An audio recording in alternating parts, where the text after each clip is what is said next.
你好，你好。我看了你情况，你现在是阳了之后就咳嗽吗？还是之前就咳嗽？阳了之后就有点咳嗽了。这个你怎么个吐口水？没事就吐吗？啊，就是爱吐口水，吐口水是以前都有。啊，我问你，你脸上出油吗？脸上也涂油，屁股上也有油，但是它少，不是以前年轻点的时候多点，现在要少一点了。那肚子有闷堵胀的时候吗？闷堵胀没有，平时我吃饭也都很规律的，我就没有这种胀。阴囊地方潮湿不？阴囊也潮湿。潮湿。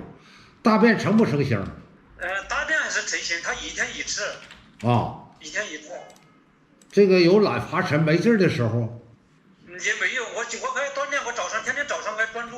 好。没有嘞，现在没有。好。这个手脚都凉吗？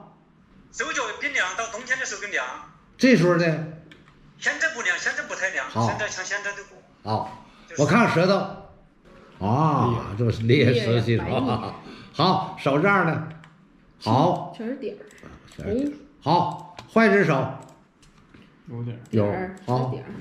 好了。你性急好生气吗？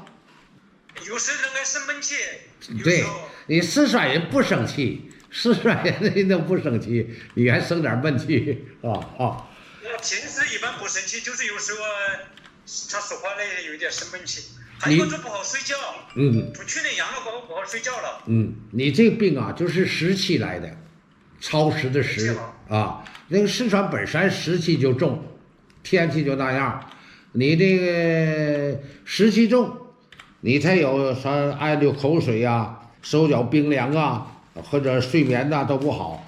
这个还爱得皮肤病，你得没得过各式各样的皮肤病？没有皮肤病啊，没有皮肤病。那你还不有时肛门有时遇到一段时间它有点瘙痒的很。阴囊地方瘙痒不？不痒，阴囊一般不痒。那还不错。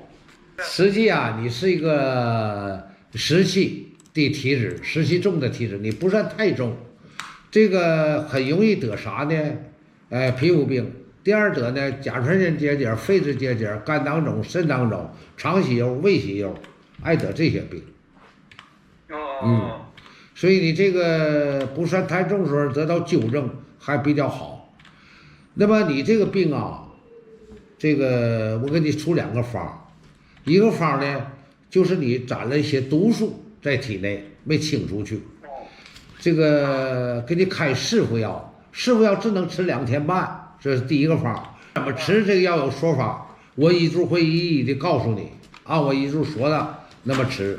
第二个方呢，给你开湿服药，这湿服药呢是一个是祛湿的啊，祛痰的，管失眠的啊，好不好？好的。好，再见。好的，再见，再见。